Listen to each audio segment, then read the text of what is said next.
A question on the future of entrepreneurship. It's your firm belief that all the accelerating technologies we're witnessing today are in fact making it the best time ever to be an entrepreneur. Why is that? The cost of entrepreneurship has always been a barrier to entry. You had to have a large access to a lab, you had to be a big government with funds, etc. Today, the cost of building a startup, it used to cost $20 million to create a software startup in Silicon Valley. It now costs $50,000 for the same thing. And the cost of a lot of these technologies, drones, 3D printing, neuroscience, Bitcoin, all of them are going open source and access is free. You look at the biggest companies in the world today, Apple, Facebook, Google, Amazon, created by two guys in a garage.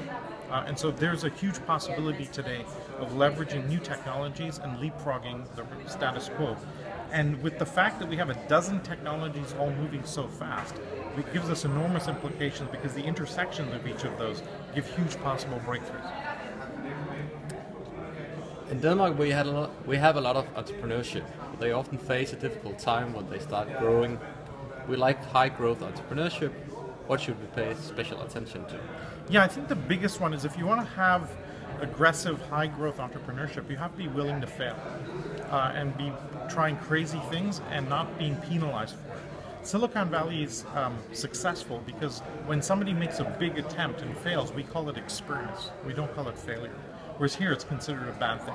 I have a friend who has done 7 successive failures in Silicon Valley, and number 8 is a billion-dollar company, right? And nowhere else would he ever get funded after the second or third try, and this is why it's unique. Because it's every single successful entrepreneur will tell you it takes 4 or 5 times before you really make it. You screwed up the wrong business development structure in that company, you got the wrong accounting guy, you got the wrong people in this one, etc. It takes a few cracks at it. And so you have to allow people to do different and multiple attempts. And that's a hard thing to do in many societies. I'm from Canada, and we have the same issue in Canada where it's really hard to encourage people to really take big risks.